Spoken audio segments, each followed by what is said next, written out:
Venha comigo ao belíssimo vale do Rio Reno.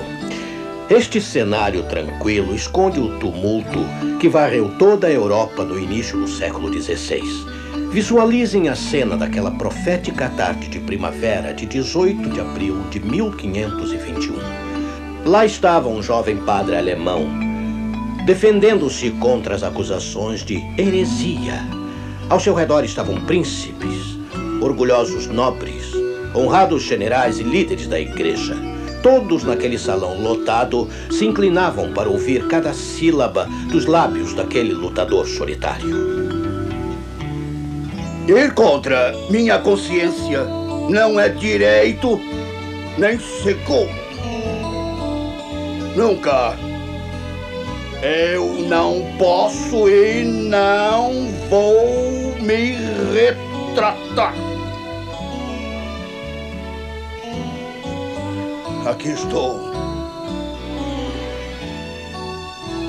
E não farei outra coisa. Que Deus me ajude. Com estas sonoras palavras, Martinho Lutero lançou a Reforma Protestante. Sua posição firme marcou o ponto de virada na história. Mas conseguiu Lutero completar a Reforma? Ou isso ficou para nós hoje?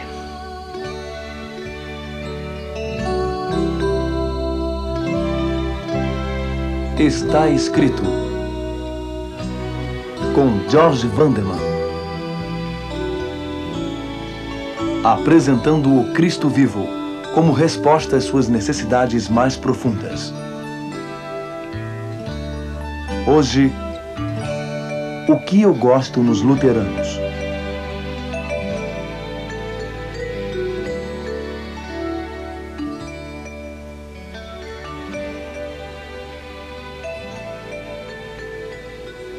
No século XVI, na Alemanha, o futuro do cristianismo estava na balança. Lutero, um professor universitário, tinha desafiado a pretensão da igreja de controlar a fé pessoal. E seus ensinamentos provocaram um tumulto religioso e político através de todo o território conhecido como Sagrado Império Romano. Alguma coisa tinha que ser feita para deter a crise.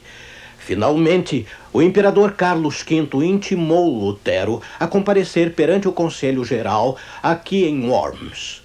O Palácio Imperial ficava neste lindo terreno, mas não existe mais. A poucos metros daqui está onde Lutero ficou naquele dia. E foi deste lado que o imperador sentou-se. Embora não se saiba hoje as palavras exatas de Lutero em seu julgamento, não existe dúvida quanto à sua mensagem. A consciência deve dar contas somente a Deus. A salvação é gratuita e é pela fé apenas. A Bíblia é a fonte de autoridade espiritual e não a tradição da igreja ou os decretos de seus líderes. Como vê, esta era a verdade que havia se perdido há séculos. Tinha chegado a hora de trazê-la de volta. Lutero ficou sozinho em Worms. O imperador zombou. Este homem jamais fará de mim um herege. Como se esperava, o conselho condenou Lutero. Ele foi proibido de lecionar e seus direitos civis foram cassados. Seus livros foram queimados. Mas a mensagem que eles continham resistiu à fumaça e às chamas. Mas a despeito do escárnio generalizado e da perseguição, a mensagem de Lutero entrou no coração do povo comum. E somente 8 anos após o conselho em Worms, um grupo de príncipes alemães se colocou do lado de Lutero. Eles formaram uma aliança protestando contra a tentativa da igreja de esmagar a reforma. E desse protesto dos príncipes, na cidade de Spires, em 1529, nasceu o termo protestante. E os ensinamentos de Lutero logo se espalharam por toda a Europa, especialmente na Escandinávia. Os seguidores de Lutero cruzaram o Atlântico no início da história colonial. Na Baía de Hudson, em 1619, eles celebraram seu primeiro Natal na América.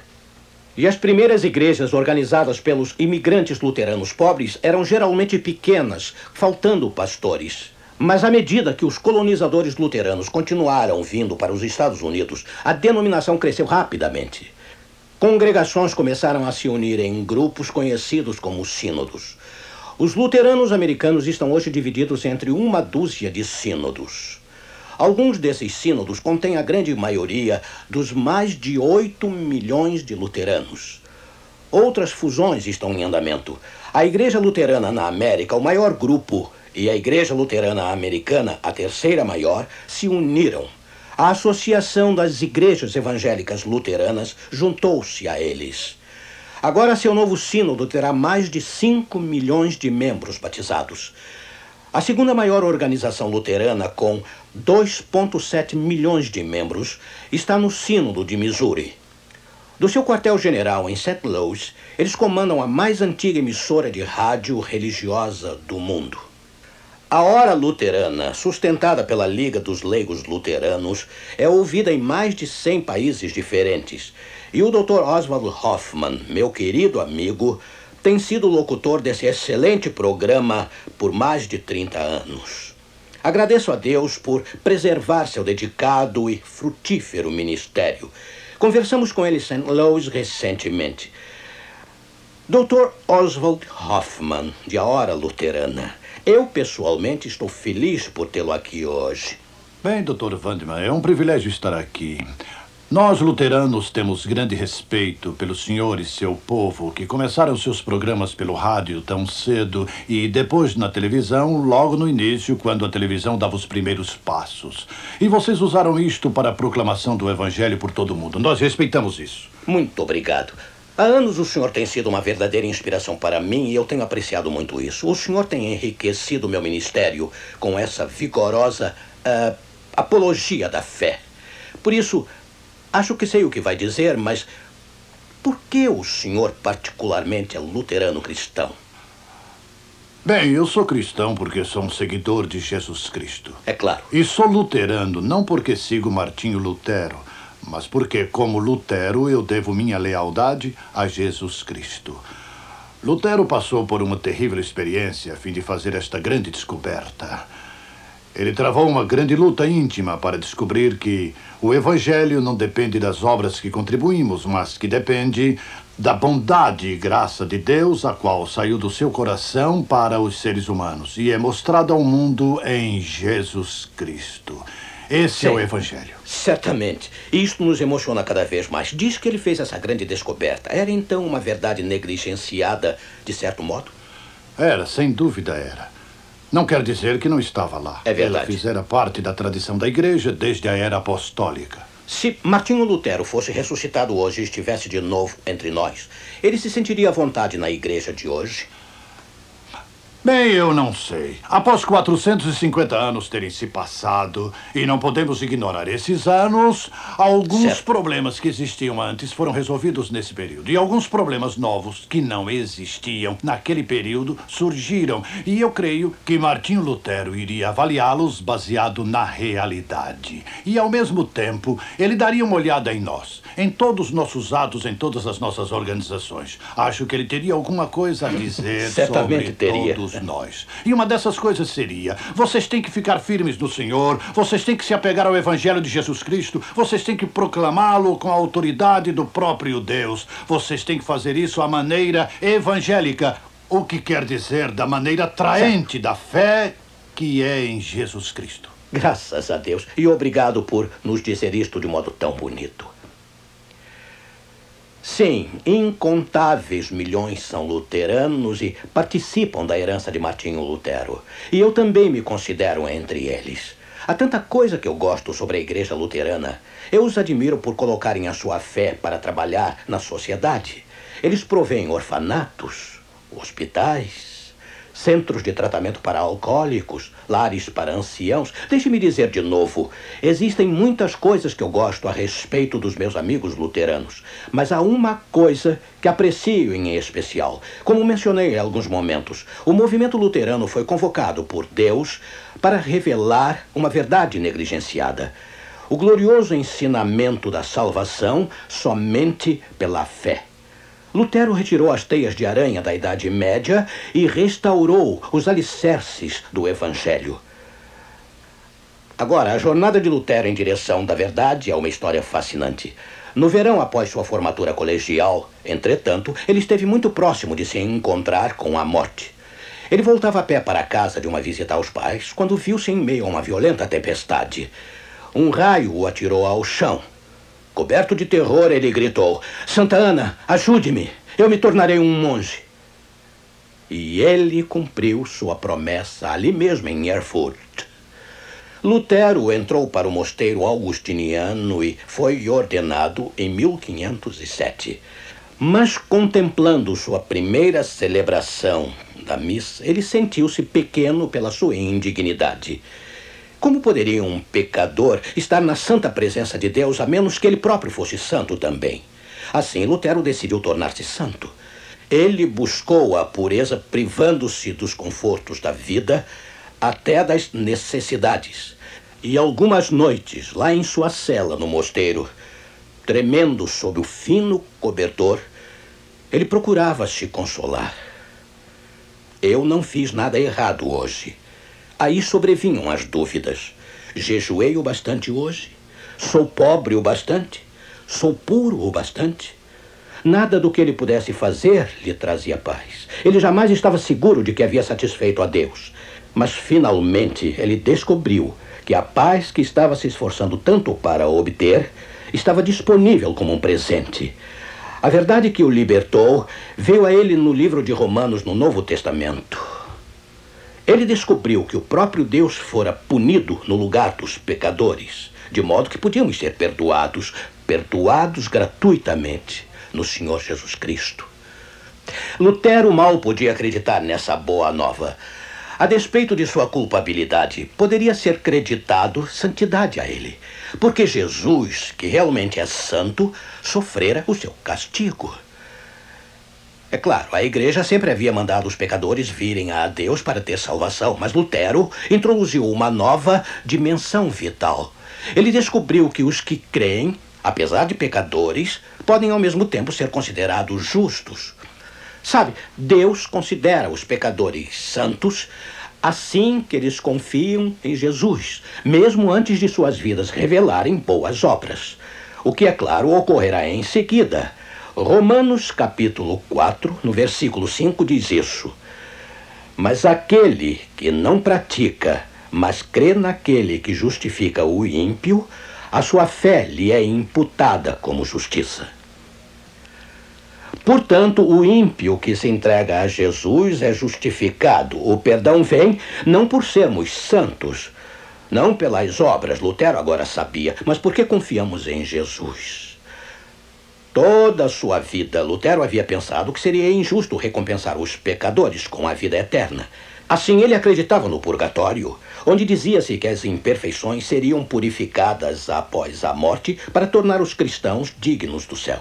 Ele pensava sinceramente que no purgatório o fiel seria purificado do pecado. Assim, Deus poderia considerá-lo como o seu.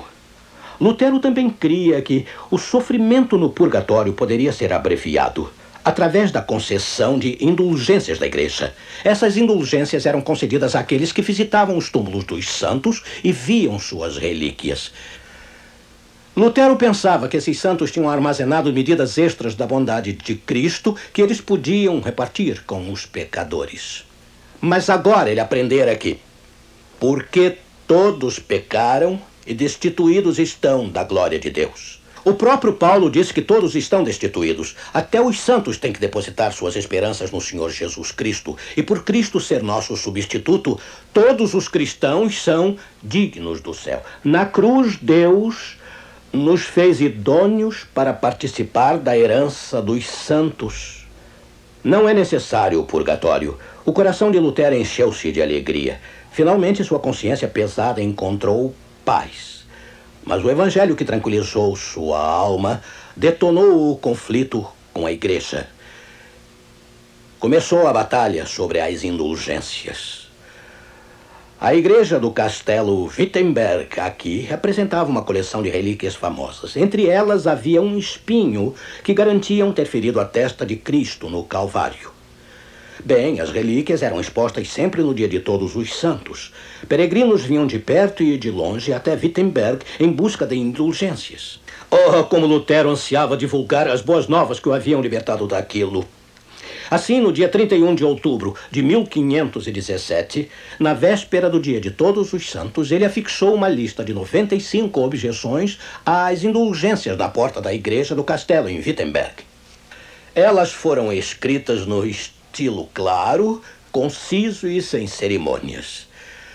Aqui mesmo de Wittenberg, deste mesmo púlpito, o reformador desafiava qualquer um a debater com ele. Os santos não têm créditos extras, ele clamava, e os méritos de Cristo estão disponíveis livremente. Se o Papa tem poder para livrar qualquer um do purgatório, por que em nome do amor ele não abole o purgatório, livrando todo o mundo de lá? Bem, cópias das teses de Lutero se espalharam por toda a Europa e, é claro, desencadearam uma tempestade. Lutero não tinha intenção de se rebelar contra a igreja, ele só queria a reforma, mas ele foi declarado rebelde e herege. Lutero foi advertido para que se retratasse ou a igreja relutantemente o puniria. Mas o reformador se sentiu compelido a prosseguir. Ele confidenciou a um amigo: Deus não me guia, ele me empurra avante, ele me leva para frente. Eu não sou dono de mim mesmo. Desejo viver em repouso, mas sou atirado no meio dos tumultos e das revoluções. Como vê, Lutero acusou a igreja de interferir no relacionamento da pessoa com seu Deus. Ele proclamou que Jesus é o único mediador entre Deus e os pecadores, e que a verdadeira peregrinação do cristão não é a Roma, mas aos profetas, aos salmos e aos evangelhos. De muitos modos, Lutero, apesar do seu amor pela igreja, encontrava-se afastando-se dela. E a separação, é claro, tornou-se definitiva quando ele condenou a igreja como um anticristo. O Papa Leão X respondeu, excomungando Lutero em 3 de janeiro de 1521. Seus escritos foram banidos e queimados. Pelas aparências, o próprio Lutero em breve seria também queimado. Mas Frederico, o sábio, nobre da Saxônia, dispôs-se a proteger o reformador. Ele exigiu que o imperador Carlos conseguisse uma audiência justa na Alemanha. Carlos concordou finalmente com ela em Worms. E quando Lutero recusou retratar-se, seus amigos, por segurança, o esconderam no castelo Wartburg, aqui nesta colina, atrás de mim. E durante o seu exílio, Lutero traduziu o Novo Testamento para o alemão em um dos cômodos superiores. Mais tarde, ele também traduziu o Velho Testamento. E após apenas 10 meses em Wartburg, tendo completado seu manuscrito, Lutero corajosamente voltou aqui para Wittenberg e reassumiu a liderança da reforma. Em sua ausência, os problemas aumentaram. Fanáticos tinham abusado do zelo religioso popular. E em 1525, mais complicações. Veio a Guerra dos Camponeses, uma revolta contra os príncipes. Lutero recebeu uma severa censura por se recusar a apoiar as exigências políticas dos camponeses. Sim, os conflitos acompanharam Lutero durante toda a sua vida. Algumas vezes o reformador errou no julgamento. O que mais poderíamos esperar, já que ele liderou a saída de tal escuridão? Bem, foi assim que Lutero iniciou a reforma. Ele jamais afirmou ter terminado a restauração da verdade. Ele disse que a obra deveria continuar mesmo após a sua morte. Sim, Lutero morreu antes de seus sonhos se realizarem. Sabe, os problemas da igreja haviam se desenvolvido durante os séculos e seriam necessários séculos de reforma para solucioná-los. E a luta da fé ainda não está terminada, mesmo hoje. Você alguma vez se perguntou por que a igreja caiu na Idade Média?